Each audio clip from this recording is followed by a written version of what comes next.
बेहतरीन लीडर या कनाबुद वैया कनस्ताइन पर मशहूर पन मिला इमरान खान रोशन की तरह यह है कि 2018 के इलेक्शन में एस्टेब्लिशमेंट ने हमारी पार्टी का टिकट तकसीम किए, जिनमें मेरा अपना हल्का भी शामिल है कि मेरी जगह पर साहिवाल से लाकर एक पैराशूटर को, जिसको मैं पखीवास कहता हूँ, एक का नाम एक गाली बनता जा रहा है, हमारे लिए मुसीबत बनता जा रहा है। ये अलग बात कि अवाम ने इस फैसले को कबूल नहीं किया। अवाम आज बतौर एक मरबे वतन पाकिस्तानी के अपने कहे करम इमरान खान से कि खुदा के लिए अपने अना की कुर्बानी दें, अपनी ज़ात की खातर, अपने बच्चों की खातर, हम की खातर, हम PTI के वर्करों की खातर और ख़ास तौर पर पाकिस्तान की खातर, कि आपका इस तरह का स्टैंड जो कहने वाले आपको शायद आवाज़ देते हो कि बड़ा बहादुरी का स्टैंड है। अच्छा मिर्ज़ा साहब, मेरा आपसे सवाल है, आप PTI के बुनियादी कारकुन और सीनियर रहनुमा हैं। 2013 में उम्मीदवार कौमी असम्बली PTI के टिकट पर नून लीग के उम्मीदवार को टफ टाइम दिया। 2014 के धरने में मुल्क भर में आपकी खिदमात सबसे ज़्यादा हैं। क्या बता सकते हैं कि PTI और एस्टेब्लिशमेंट में दूरी पैदा क्यों हुई? नहमदुहु व नसल्ली अला रसूलिल करीम, अम्मा बाद, फ़अऊज़ु बिल्लाहि मिनश शैतानिर रजीम, बिस्मिल्लाहिर रहमानिर रहीम।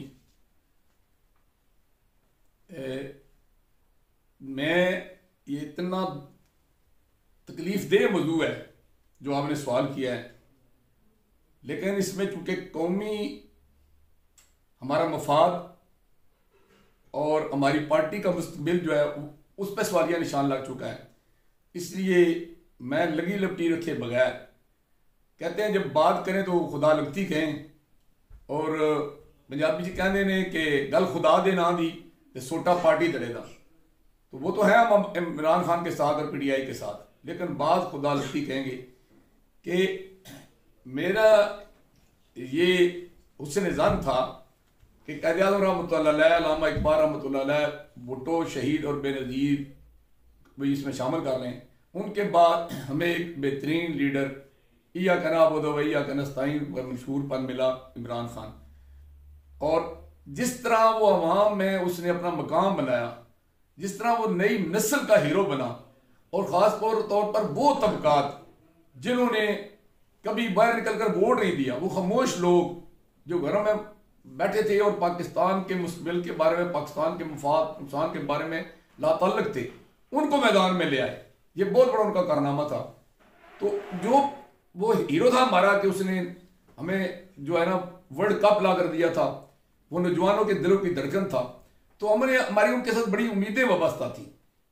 फिर जो उन्होंने हमें नारा दिया कि या कनाबुद वैया कनस्ताइन के अमल्ला है कि सही मदद मांगते हैं और अल्लाह के सामने झुकते हैं, तो ये तो बड़ा कमाल का मंशूर था ना।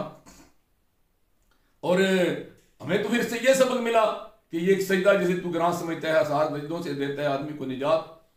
और हमें उनके जो करीब हो गए और उनकी बातें सुनी, उनके साथ काम किया, तो जो हमें तसर मिला वो ये था कि पूरे कद से जो खड़ा हूं तो ये तेरा है करम, झुकने नहीं देता मुझको सहारा तेरा। लेकिन हमें कहाँ नजर खा गई, क्या जरूरत पड़ी थी हमें कि हम 2014 के धरने में जो है ना वो हम एस्टेब्लिशमेंट का सहारा लिया हमने, और फिर वो धरना हमारा नाकाम हुआ। हमारी जिस मकसद के लिए हमने वो धरना दिया था वो भी पूरा ना हुआ, और हम पर छाप भी लग गई एस्टेब्लिशमेंट की।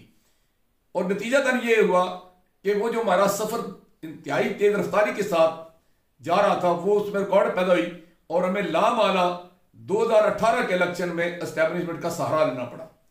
ये बात रोज़े रोशन की तरह याद है कि 2018 के इलेक्शन में एस्टेब्लिशमेंट ने हमारी पार्टी के टिकट तकसीम किए, जिनमें मेरा अपना हल्का भी शामिल है कि मेरी जगह पर साहिवाल से लाकर एक पैराशूटर को, जिसको मैं पखीवास कहता हूँ, एक नौसरबाज को टिकट दे दिया, और जो हम बुनियादी कारकुन थे हमें नजरअंदाज कर दिया। जो 2013 में इतने वोट ले सकते हैं, जब PTI को लोग मजाक समझते थे, इसका टिकट लेने के लिए कोई तैयार नहीं था, तो उस वक्त हमने मतलब सदाबार MLA को टफ टाइम दिया, 1:30 बजे तक, रात तक तो हम ही जीत रहे थे। तो 2018 में पार्टी के असल कारकुन क्यों नहीं जीत सकते थे? हमने अपनी बागडोर जिनके हवाले की, उन्होंने अपनी मर्जी के लोग हमें पार्टी के लिए दिए। नतीजतन ये निकला कि जब हमने आज़ाद होकर मुल्क में चलने की कोशिश की, तो जिन्होंने हमें इक़्तिदार मामलत की थी, उन्होंने लामाला उन्होंने कहा कि भाई यार साड़ी बिल्ली सानी में हो कि हमें आंखें दिखाते हो, तो उन्होंने वो अपने बंदे पीछे चढ़ा लिए। जब हटाए तो हम हमारी हुकूमत खत्म हो गई। अब जब हुकूमत खत्म हो गई तो हमारे पास बड़ा बेहतरीन मौका था। वो मौका क्या था कि हमारी हुकूमत को तसल्ली दिया जा रहा था। इमरान खान की जितनी कामयाबियां थी वो दब चुकी थी और लोग कहते थे कि ये बड़ी फैल गई है जी, मतलब मुल्क में महंगाई हो गई है। मुझे याद है कि मैं एक दिन मुलाजम मौजूद नहीं था तो मैं खुद चला गया सब्जी की दुकान पर, मैं अवामी आदमी हूँ, तो उस मैंने उसे कहा यार हम खुद जमींदार हैं लेकिन हम जो सब्जियां उगा के आप तक बेचते हैं उसमें और आपके रेट में बड़ा फर्क है। तो आगे से उसने मुझे जवाब क्या दिया, और वो पीटीआई का वोटर था, मेरा वोटर था। वो कहता है बाबा हुण खेम मजे तब्दीलियां दी, ये हालात थे अगर हम चंद माह और इक़्तिदार में रहते और हम अपनी पीरियड पूरा करके इलेक्शन में आ जाते तो शायद हमारी जमानतें न बदल जाती। लेकिन वो जिन्होंने हमें अपने मकासद के लिए अपने बंदे दिए थे, जब उन्होंने बंदे हटाए तो अब हमारे लिए बेहतरीन मौका था कि हम पोजीशन में बैठ जाते। सरहद में हमारी हुकूमत थी, सिंध में अपना उसमें बलूचिस्तान में हमारी इत्तेहादी हुकूमत थी, सिंध में हमारी पार्टी पोजीशन में बड़ी ताकतवर थी, आज़ाद कश्मीर में हमारी हुकूमत थी, पंजाब में हम हुकूमत में बैठे थे और परवेज इलाही जैसा हमारा वज़ीर आला था और वो काम करना जानता था, सड़कें कैसे बनाते हैं, स्कूल, अस्पताल, बिजलियाँ, पानी, नौकरियाँ कैसे देते हैं। तो हम अगर ये अब उस पर खामोशी इख्तियार करते ना, हम सब्र से काम लेते तो आज की सूरत हाल बड़ी मुख्तलिफ होती। लेकिन हम जो नौसरबाज पार्टी में लाए थे ना, उन्होंने हमारे लीडर के कान भरे, और जो कौमी लीडर होते हैं ना वो किसी के कान भरने पर मुतासर नहीं होते, वो फैसले अपने करते हैं। नतीजतन ये हुआ कि ये तो फिर बात खुल गई कि ये फवाद चौधरी जैसे लोगों ने खान को गलत मशवरे दिए, असम्बली तोड़वाई, फिर पंजाब असम्बली तोड़वाई, फिर सुबह सराज। नतीजतन ये हुआ हम वो जवान हैं जिन्होंने अपना सलाह तोड़कर दुश्मन को, अपने आप को दुश्मन के सामने नत्ते फेंक दिया। फिर जो आज हमारा हशर हुआ वो आपके सामने है। तो हमने अपनी गलती को तस्लीम करने की बजाय, मैं चूंकि आपने सवाल किया है कि ये दूरी क्यों पैदा हुई, तो ये है कि तिरके बोले जल उठे सीने के दाग से, इस घर को आग लगी घर के चिराग से। भाई उनसे पे हमारा क्या गिला था, हमने उनसे सपोर्ट ली, जब उनके साथ अनबन हुई उन्होंने अपनी सपोर्ट छीन ली। तो अब हमें चाहिए था ना पोजीशन का किरदार अदा करते, और पंजाब में तुम्हारी हुकूमत थी, सरहद में हुकूमत थी, तो इस हुकूमत पर अपनी कारकर्दगी दिखाते और आने वाले इलेक्शन का इंतजार करते, इलेक्शन का में हिस्सा लेते, और आज पुरअमन तरीके से हम फिर इक़्तिदार में होते। हमने इसको समझा कि ये हमारे साथ ज्यादती हुई है। मैं इसको ज्यादती नहीं समझता, मैं इसको अपनी बेवकूफ़ी समझता हूँ कि भाई कल एक बंदे से हमने नजायज सपोर्ट ली, आज वो नजायज सपोर्ट हमें छोड़ गई है तो हम ज्यादती कैसे होगी। हमारी कल भी गलती थी सपोर्ट है ना, आज हमारी गलती थी सपोर्ट चल जाने पर एहतजाज करना। और जब दूरी पैदा होती है ना तो दोनों तरफ से फिर इंतहा पर चले गए हम लोग। आज नतीजतन ये कि वो लीडर जो कौम की आंखों का तारा था, वो लीडर जो पाकिस्तान के तफज़ की बात, आलम इस्लाम में कैदियाना शहीदों का इज़हार और नौजवानों को नई उमंग देता था, और आज क्या है कि वो उसका अपना हाल क्या है और हमारी पार्टी का हाल क्या है, और किस तरह हमारी खातीन जलील हो रही हैं, हमारे नौजवान मायूस हो रहे हैं, हमारी क़यादत जेलों में सड़ रही है। तो आज पीटीआई का नाम एक गाली बनता जा रहा है, हमारे लिए मुसीबत बनता जा रहा है। ये अलग बात कि अवाम ने इस फैसले को कबूल नहीं किया, अवाम आज भी हमारे साथ खड़ी है, लेकिन अवाम के हमारे साथ होने का हमें क्या फ़ायदा कि हम अगर इलेक्शन में उस तरह हिस्सा नहीं ले सकते जिस तरह के लिया जा रहा है, और तो फिर हमें उस अवाम की हमायत का क्या फ़ायदा। अच्छा मिर्ज़ा साहब, इससे मौजूदा सूरत हाल से निकलने का कोई रास्ता है आपके पास?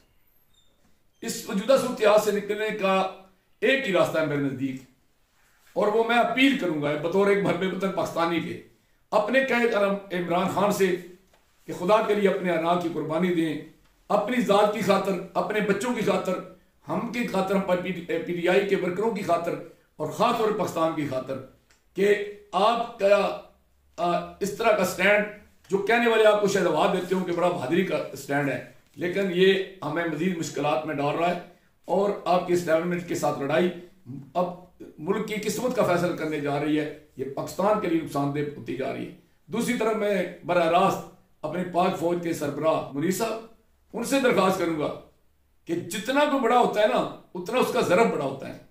अल्लाह ने आपको वो इज़्ज़त दी है। आपके मेरे बचपन के वाक़यात पढ़े सुने हैं कि एक आम घर से एक स्कूल मास्टर का बच्चा, एक दीनदार घराने का हाफ़िज़ कुरान बच्चा, नात खानियाँ करने वाला बच्चा, आज दुनिया की सबसे बेहतरीन फौज और दुनिया के मुसलमानों में सबसे ताकतवर मुल्क का की ताकतवर फौज का सरबराह है। ये कोई मामूली बात है, ये अल्लाह का आप पर बहुत बड़ा एहसान है।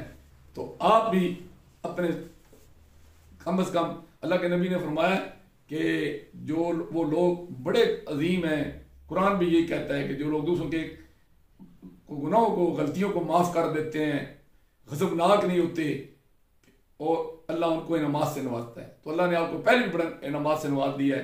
तो दरमियान में कम से कम जब ये दोनों शजीदें तैयार हों, तो आखिर यार मुल्क में तो लोग मौजूद हैं ना जो ये किरदार अदा कर सकते हैं। इससे से मैं मजहबी लोग हैं, सियासी लोग हैं, समाजी लोग हैं, ताजर हैं, बिजनेसमैन हैं, तो उसके अलावा हमारा अपना बिरादर मुल्क सऊदीया हमेशा ऐसे मौके पर किरदार अदा करता है।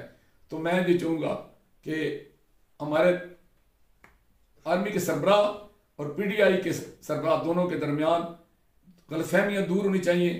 ये पाकिस्तान के मफाद के लिए ज़रूरी है, ये अवाम के मफाद के लिए ज़रूरी है, ये पाकिस्तान की सामियत के लिए ज़रूरी है, ये PTI के लिए ज़रूरी है, PTI के कारकुनों की भी ज़रूरत है। और PTI में वो हार्ड लाइनर कुछ तो चले गए, वो जो खान साहब को लड़ाई कराने वाले थे, उनकी अक्सरियत तो पार्टी छोड़ गई, भाग गए लोग। लेकिन जो अगर अब भी कोई पार्टी में ऐसी शख्सियत है तो उसे कम से कम जो है ना उसको भी अपना रवैया तब्दील करना चाहिए।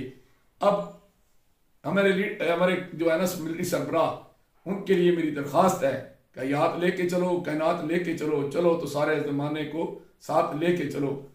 तो खान साहब के लिए मैं ये शेर अर्ज करूँगा कि चुकी जब चश्मे जंगजू तो निकल गई दिल की आरज़ू भी, झुकी जब चश्मे जंगजू तो निकल गई दिल की आरज़ू भी, बड़ा मज़ा इस मिलाप में है कि सुलह हो जाए जंगों का।